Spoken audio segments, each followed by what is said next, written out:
Missile strike, cease fire deals, diplomatic tension, ये सब तो हेडलाइंस में है, लेकिन इस मिडिल ईस्ट वॉर के कुछ और भी पहलू है जो कि कैमरे रिकॉर्ड नहीं कर पाए हैं।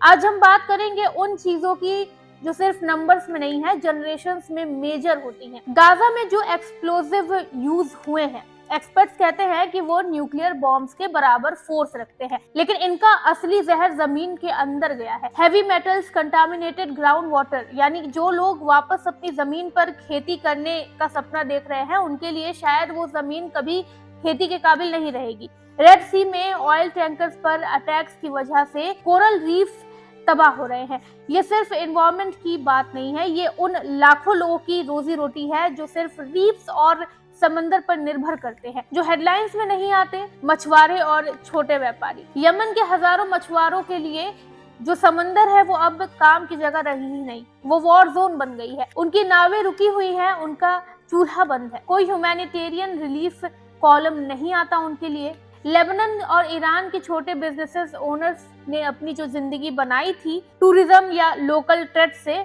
वो सब जीरो पर आ गई है। गाजा और साउथर्न लेबनान में कैंसर के मरीज हैं, डायबिटीज के मरीज हैं, हार्ट पेशेंट्स हैं, इन्हें दवाई तक नहीं मिल पा रही है क्योंकि हॉस्पिटल्स खुद जिंदा ही नहीं है। ये मौत मिसाइल से नहीं होती है, इसलिए काउंट नहीं होती है। और मार्च 2026 की रिपोर्ट बताती है कि गाजा में 1,32,000 बच्चे सीवियर माल न्यूट्रिशन के शिकार है। फेमीन को रोका जा सकता है, लेकिन जो डैमेज हो चुका है बच्चों के दिमाग और बॉडी पर, वो परमानेंट है। अब इजराइल में भी मेंटल हेल्थ सिस्टम ओवरवेल्म्ड है। लोग प्राइवेट एनजीओज के पास जा रहे हैं क्योंकि सरकारी सिस्टम उन्हें संभाल ही नहीं सकता है। और वॉर टोन एरियाज में एक पूरी नई जनरेशन ऐसी पैदा हो रही है जिसने कभी स्कूल देखा ही नहीं है। सिर्फ कैंप्स, सिर्फ वायलेंस, सिर्फ डर है उनके अंदर।